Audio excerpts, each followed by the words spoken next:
Hello, मेरा नाम है ओमकार और आप देख रहे हैं स्टेक स्टूडियो। बेसिकली हम इसमें ब्लेंडर के पूरे ट्यूटोरियल्स के ऊपर बात करने वाले हैं। ब्लेंडर के इंटरफेस के ऊपर बात कर रहे थे और ये उसका अगला सीरीज़ है। तो बेसिकली सबसे पहले हम अपने ब्लेंडर को ओपन कर लेंगे और जैसे हम ओपन करेंगे हमें देखने को मिलता है एक क्यूब, एक लाइट, एक कैमरा। अगर आपको अच्छा लगे तो आप डिलीट कर सकते हैं और आपको अच्छा लगे तो आप डिलीट नहीं कर सकते हैं। बेसिकली आपको मेस सेक्शन में कुछ आपको इतने सारे ऑब्जेक्ट देखने को मिल जाते हैं, जो कि सबसे पहला है प्लेन। आप प्लेन को ऐड करिए और ये कुछ इसका बस एक्स वाई होता है, जेड नहीं होता है, मतलब इसका लेंथ और ब्रीथ होता है और डायरेक्शन नहीं होता है। ये जो पहला है क्यूब है और ये आपका रहा सर्कल। और जो हमारा अगला ऑप्शन दोनों देखने को मिलता है वो है यूवी स्पेयर। और जो हमें उसके अगला ऑप्शन देखने को मिलता है वो है आइको स्पेयर। और जो हमारे सामने अगला हमें देखने को मिलता है वो है सिलेंडर। और हमें एड सेक्शन में जो हमें अगला चीज़ देखने को मिलता है वो है सूजेन।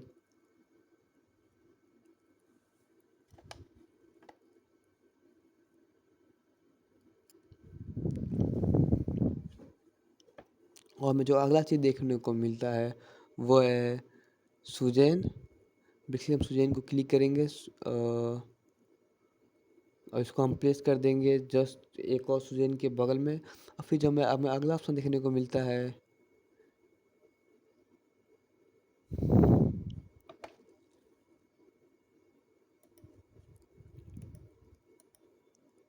और हमें जो सबसे अगला ऑप्शन देखने को जो इंटरेस्टिंग ऑप्शन है वो है गियर। हमें डिफ़ॉल्ट में गियर मिलता है, पाइप जॉइंट्स मिलते हैं। और बेसिकली ये जो दो आपको एक्स्ट्रा ऑब्जेक्ट देखने को मिल रहे हैं, गियर, पाइप जॉइंट, इसको आप एक एड ऑन आता है एक्स्ट्रा मेश करके, उसको आप जब एक्टिव कर देंगे तो ये आपका जितनी भी चीज़ें हैं ये आपकी ओपन हो जाएगी और इसको आप वहाँ से सेट कर सकते हैं।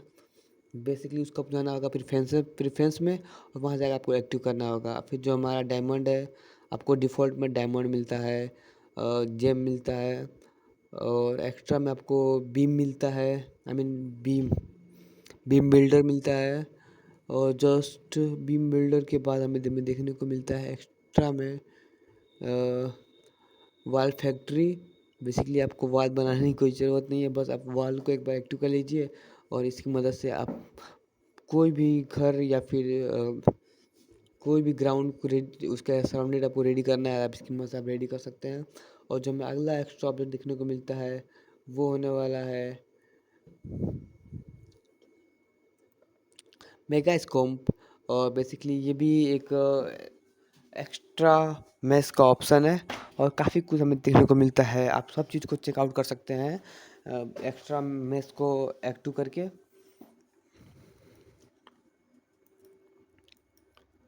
और जो हम अगले टॉपिक पर बात करने वाले हैं वो होने वाला है, उसके लिए हम अपने मेश को डिलीट कर देंगे और चलेंगे अपने कर्व सेक्शन पे। और जो हमारा अगला इंटरफेस होने वाला है वो है कर्व। हमने मेश के सारे ऑब्जेक्ट को देख लिया था। बेसिकली कर्व का यूज़ काफ़ी ज़्यादा है। कर्व का यूज़ आपको हम इसके ऊपर डेडिकेटेड वीडियो बना रखे हैं कि कर्व का यूज़ कहाँ कहाँ है। आपको path riding, short time animation, सबसे ज़्यादा इसका यूज़ होता है पाथ में और शॉर्ट टाइम एनिमेशन में। और आपको इसमें काफ़ी ज़्यादा डिफ़ॉल्ट थिंग्स हैं जिसकी मदद से आप फ्लावर्स, आर्क डिज़ाइन, इसका ज़्यादातर यूज़ होता है डिज़ाइनिंग में, क्योंकि ये काफ़ी यूज़फुल टूल्स है और इसकी मदद से आप अपने काफ़ी सारे वर्क को ईजी कर सकते हैं। और इस सबको हम आने वाले वीडियोस में देखने वाले हैं। और इसमें आपको एक और एड ऑन आता है, उसका नाम है एक्स्ट्रा कर्व और उसकी मदद से आप इसमें एक ट्री एक्टिवेट कर सकते हैं। चलिए हम उस ट्री को देखते हैं। सबसे पहले अगर आप ट्री को एक्टिव करेंगे तो कुछ आपको ऐसा इंटरफेस आएगा जिसमें वो कोई भी लिप शो नहीं हो रहा होगा। तब तक आपको सेटिंग में क्लिक करके लिप्स में आ जाना है और शो लिप्स में क्लिक करके आप इसको लिप्स को शो कर सकते हैं। और इसे कुछ प्रॉपर्टीज़ दी हुई हैं। अगर आपने जो चीज़ नीचे बना रखा है उसी को आप चाहते हैं कि आपके लिप के रूप में वर्क करे तो आप उसको जस्ट डुप्लिकेट वेट्स कर दीजिए, आपका वो सेम चीज़ वर्क हो जाएगा। जो हम अपने अगले टॉपिक के ऊपर बात करने वाले हैं, आप उसके जब काफ़ी दिख रहा होगा लिस्ट काउंट का, फिलहाल हमें 150 है, आप उसको अपने हाथ से कंट्रोल कर सकते हैं। और जस्ट उसके नीचे हमें ऑप्शन दिख रहा होगा हेम्पेटिकल। हिम्पैटिकल का जो आपका लिप्स का साइज़ होगा वो कैसा होगा, शेप होगा वो कैसा होगा, आप इसको भी अपने हिसाब से कस्टमाइज़ कर सकते हैं।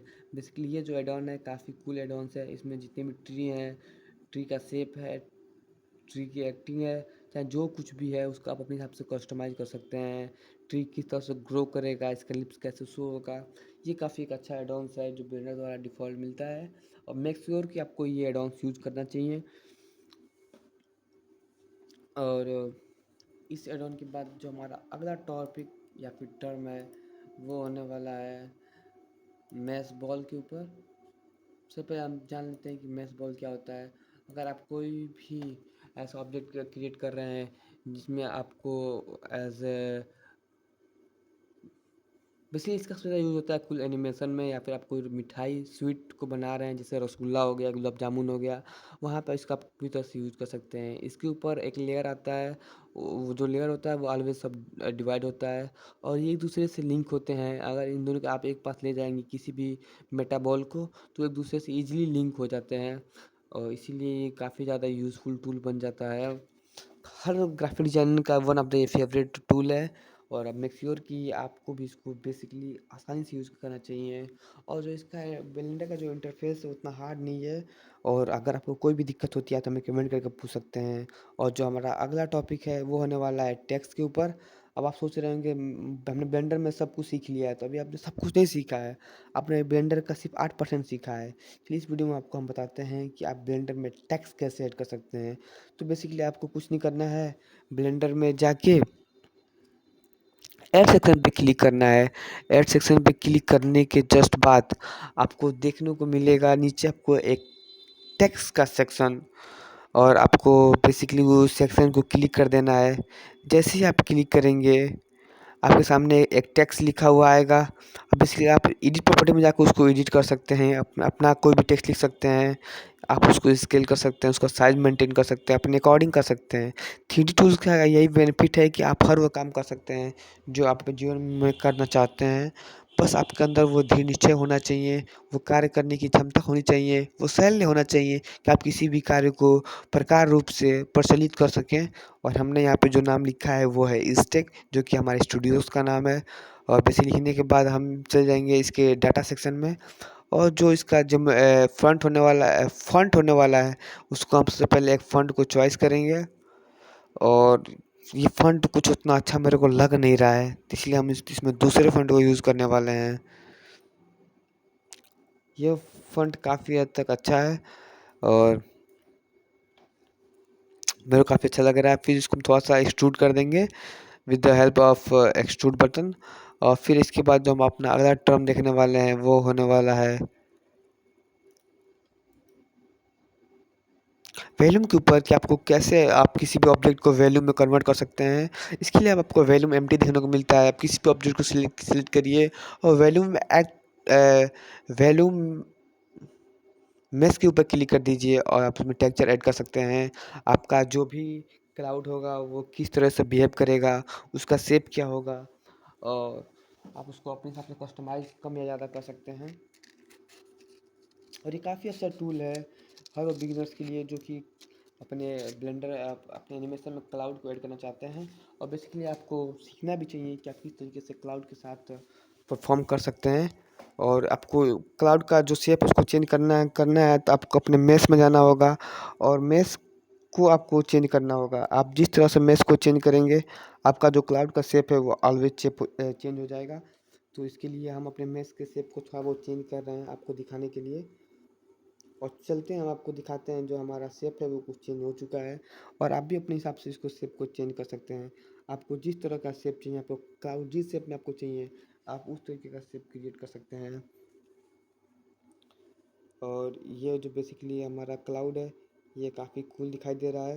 अब चलते हैं हम अपने अगले सेगमेंट की तरफ,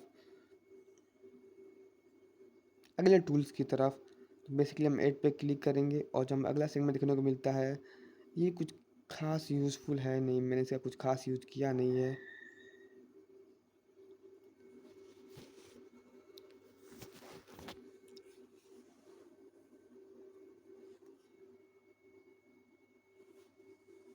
जो हमें अगला सेगमेंट देखने को मिलता है वो है एक ब्लैक कलर का कर्व जिसका आप यूज़ कर सकते हैं ऐसे डिजाइनिंग में।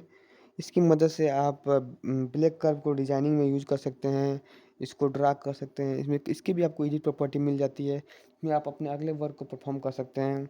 और जो हमारा अगला सेक्शन होने वाला है वो होने वाला है आर्मेचर का। तो बेसिकली हम इसमें अपना आर्मेचर का वर्क परफॉर्म कर सकते हैं। ये बेसिकली बोन्स है हमारे मॉडल्स का, इसी की मदद से हम अपने मॉडल में बोन्स ऐड करते हैं और ये हम एक्सट्रूड करके इसमें नया बोन भी ऐड कर सकते हैं।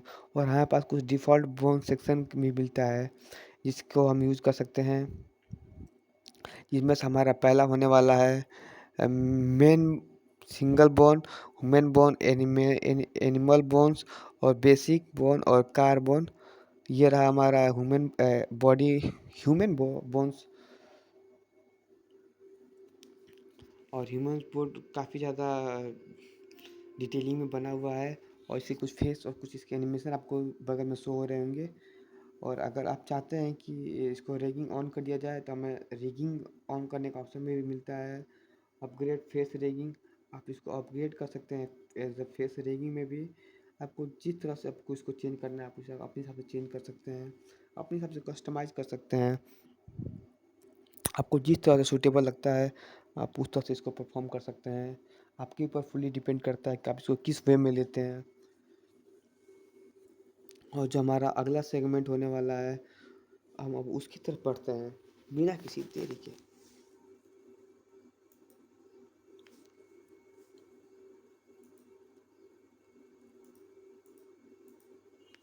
और चलते हैं हम अपने अगले सेगमेंट की तरफ जो होने वाला है इलेक्ट्रिक का। सबसे पहले हम ऐड कर लेंगे एक क्यूब को। क्यूब को ऐड करने के बाद हम चले जाएंगे अपने सेटिंग में। सबसे पहले हम ऐड करने वाले हैं इसमें एक केतली को। केतली को ऐड करने के बाद इसको हम शेड स्मूथ कर देंगे। शेड स्मूथ करने के बाद हम चले जाएंगे लेटिंग में। लेटिंग को ऐड करने के बाद हम मेक श्योर कि जो ये हो हमारे केतली को ओवरलूप ना कर रहा हो, इसको हम केतली के जस्ट थोड़ा बड़ा रखेंगे और मेक श्योर कि ये जो हमारी केतली है इसके अंदर आ जाए। और जो हमारा इन दोनों के बीच का जो लूप कट है, मेक श्योर आपको जितना रखना हो, जितना डिटेल में करना हो आप उस हिसाब से लूप कट सेट कर सकते हैं अपने मॉडल में। अब बेसिकली मैंने 433 का मॉडलिंग की है। और बाय द वे इसके बाद हम अपने अगले सेक्शन की तरफ जाने वाले हैं जो कि होने वाला है लेटिक मॉडिफायर। हम अपने ऑब्जेक्ट को सिलेक्ट करेंगे और अपना जो लेटिक है उसको हम ऐसे टारगेट ऑब्जेक्ट के रूप में सेलेक्ट कर देंगे। फिर चल जाएंगे अपने एडिट प्रॉपर्टी में और अपने कुछ पार्ट को सिलेक्ट करेंगे लेटिक के और इसको हम मूव करेंगे। जिस तरह मूव करेंगे जो हमारा ऑब्जेक्ट है वो ऑटोमेटिक मूव होगा। यही हमारा जो लेटिक है वो वर्क करता है और ये काफ़ी ज़्यादा यूज़ होता है जब आप बच्चों के लिए एनिमेशन कर रहे हैं या फिर बड़ों के लिए एनिमेशन कर रहे हैं। मतलब कि इसका बेसिकली यूज़ होता है एनिमेशन में, आप कह सकते हैं एक तरीके से। और ये काफ़ी यूज़फुल टूल है। और चलते हैं हम अपने अगले सेगमेंट में जो कि होने वाला है इमेज। बेसिकली हम इमेज इंपोर्ट करने के लिए हमें तीन ऑप्शन मिलता है, reference, background, image as a plane. और इमेज एज ए प्लेन की मदद से हमने एक पूरा ट्री बनाया था जिसका वीडियो मेरे चैनल पे अवेलेबल है, उसको जाकर आप चेकआउट कर सकते हैं, how to make a tree. उसके बाद हमारा अगला सेगमेंट होने वाला है वो है लाइट। आपको 4 तरीके की लाइट मिलती है। और जो पांचवा सेगमेंट होने वाला है वो है रिफ्लेक्शन ऑफ लाइट। इसमें आप लाइट के प्रोबी को आप सेट कर सकते हैं। जो हमारा अगला ऑप्शन होने वाला है वो कैमरे का होने वाला है। और जो हमारा उससे अगला ऑप्शन होने वाला है वो है स्पीकर का। बेसिकली आप ब्लेंडर में स्पीकर को भी ऐड कर सकते हैं। और स्पीकर को ऐड करने के बाद आप इसको एक सेक्शन मिल जाता है लेफ्ट साइड में। आप वहाँ पे आपको ओपन का एक ऑप्शन मिलता है। आप ओपन को क्लिक करके आप कोई भी सॉन्ग को इंपोर्ट कर सकते हैं डायरेक्ट ब्लेंडर में। और हमने यहाँ पे एक सॉन्ग को इंपोर्ट किया है और उसको प्ले कर दिया। अब बेसिकली आपको ये सॉन्ग सुना नहीं सकते due to copyright issue. Copyright issue की वजह से फिर भी सॉन्ग सुन लीजिए। और इसको हमने फिर डिलीट कर दिया और चले अपने मेन ऑप्शन पे। तो जो हमारा अगला सेगमेंट होने वाला है वो होने वाला है फोर्स फील्ड का। बेसिकली ये हमें एक फोर्स फील्ड क्रिएट कर देता है जिसकी मदद से आप काफ़ी कूल कूल थिंग्स क्रिएट कर सकते हैं।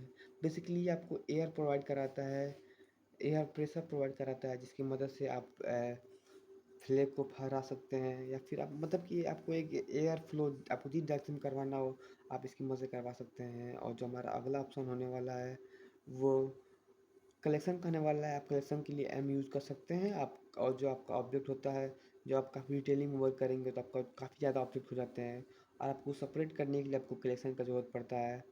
और बेसिकली आपको हमें आप एक एनिमेशन करके दिखाते हैं। सबसे पहले यहाँ पे हमने एक क्यूब को ऐड किया और उसको हमने सेट कर दिया है एक परफेक्ट डिस्टेंस में। और फिर हम उसके चलते हैं, और फिर हमने एक स्पेयर को ऐड किया है। दोनों को ऐड करने के बाद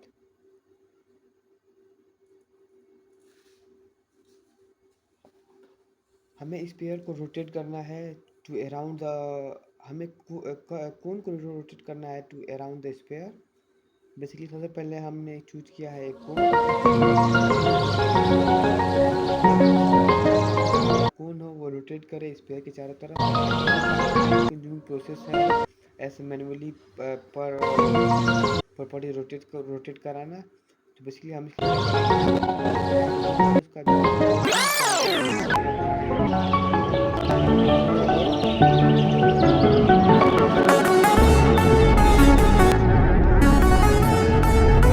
आप उसको जाके ऑप्शन ट्रांसफॉर्म पे जाकर उसको सेट कर सकते हैं।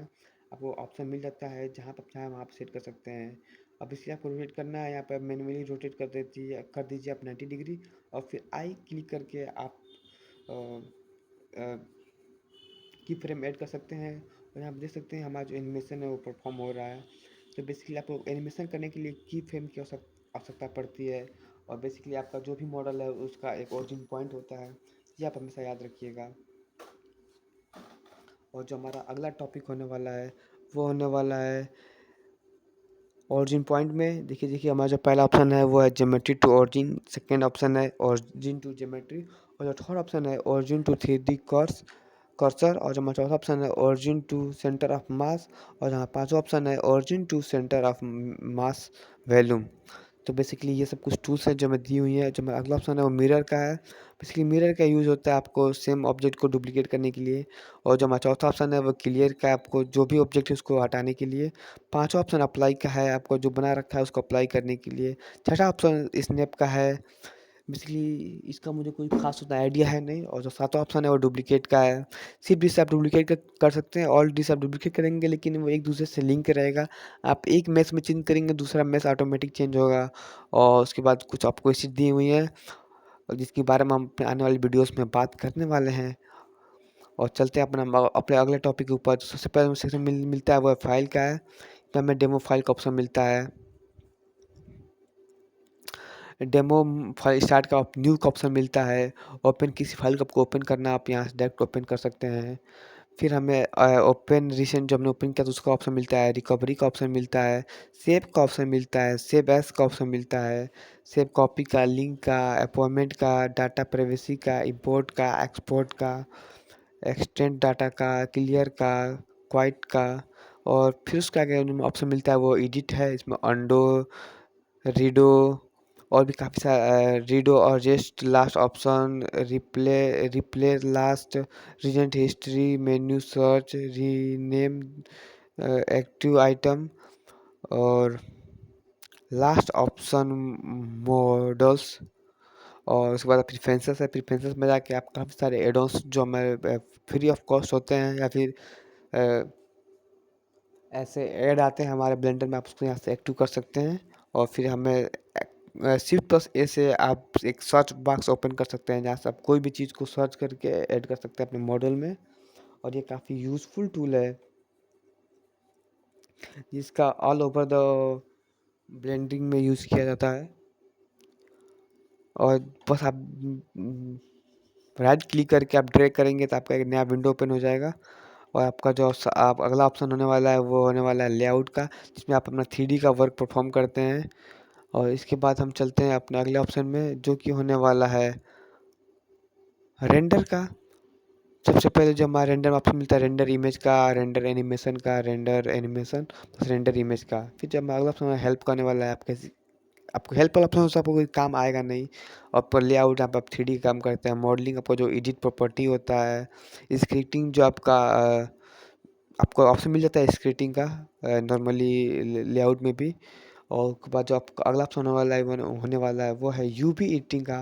बेसिकली आपको उसका भी ऑप्शन मिल जाता है लेआउट में। आप देखिए सबका ऑप्शन मिलते जा रहा है, 5 ऑप्शन मिल रहा है, 5 ऑप्शन आपको अपर साइड में भी मिलता है। आप जहाँ चाहे वहाँ से आप इसको एक्टिव करके आप वर्क परफॉर्म कर सकते हैं। और जो हमारा अगला ऑप्शन होने वाला है वो होने वाला है टेक्सचर कोऑर्डिनेट का। बेसिकली जो यूवी एडिटिंग का वर्क ये होता है कि आपका जो 3D वर्क है उसको आप 2D में पेंटिंग कर सकते हैं अपने अकॉर्डिंग। और जो हमारा अगला ऑप्शन होने वाला है वो है टेक्सचर पेंटिंग का। बेसिकली आप अपने ऑब्जेक्ट में टेक्सचर को पेंट कर सकते हैं अपने अकॉर्डिंगली।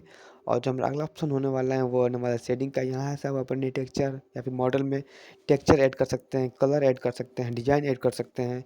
ये भी काफ़ी पावरफुल मतलब शेडिंग का टोटल जितना भी वर्क होता है आपको इसी में परफॉर्म कर सकते हैं। और जो हमारा अगला ऑप्शन होने वाला है इसमें भी कुछ प्रॉपर्टीज़ दी हुई हैं। फर्स्ट ऑफ ऑल आपका कलर, बेस्ट कलर, मेटेलिक का मतलब वो आप मेटल कैसा होगा, मेटेलिक होगा, उसका रफनेस क्या होगा, उसका आईओआर क्या होगा, उसका अल्फा क्या होगा, उसमें कौन कौन सी प्रॉपर्टीज दी हुई हैं। फर्स्ट है आपका सरफेस है, सेकंड है आपका स्पेक्युलर, थर्ड है आपका ट्रांसमिशन, और फोर्थ है आपका कोड, फिफ्थ है सीन, और सेवन्थ है एमिशन। बेसिकली एमिशन यूज होता है लाइटनिंग के लिए, और सीन यूज होता है टूवर्ड द ऑब्जेक्ट। अगर किस ऑब्जेक्ट पर आप फोकस किए हैं उसके साइड में कौन सा ऑब्जेक्ट शो करना है, उसके लिए आप सीन का यूज कर सकते हैं। आपको कुछ यहाँ पे प्री डिफ़ॉल्ट BSD भी मिलते हैं, कलर भी मिलते हैं, और टेक्सचर भी मिलते हैं जिसका आप यूज़ कर सकते हैं अपने एनिमेशन में। और जो हमारा अगला ऑप्शन होने वाला है वो एनिमेशन का, जिसमें जो लेफ्ट साइड में आपका कैमरा व्यू है, एनिमेशन व्यू है, टाइम ग्राफ है। जो उसका अगला ऑप्शन होने वाला है वो रेंडिंग का है। और जो उसका अगला ऑप्शन है वो होने वाला है कंपोजिटिंग का। कंपोजिटिंग का यूज आपका होता है आफ्टर द रेंडर। आप किसी भी ऑब्जेक्ट का रेंडर लेते हैं, उसको आपको किस तरह से ऑप्टिमाइज़ करना है आप उसको ले जाके कंपोजिटिंग में ऑप्टिमाइज़ कर सकते हैं। और जो हमारा अगला ऑप्शन होने वाला है ज्योमेट्री नोट, काफ़ी पावरफुल नोट है। मेक श्योर जब भी आप ज्योमेट्री नोट ओपन कर रहे हो तो आपका कोई ना कोई ऑब्जेक्ट सिलेक्टेड होना चाहिए, वरना आपका ज्योमेट्री नोट वर्क नहीं करेगा। और अगर आप यहाँ तक वीडियो देख रहे हैं तो मेक श्योर आपको वीडियो काफ़ी अच्छा लगा है। और अगर अच्छा लगा है तो आप चैनल को सब्सक्राइब कर सकते हैं, लाइक कर सकते हैं, और हमें मोटिवेट कर सकते हैं एक अच्छा सा कमेंट करके। धन्यवाद।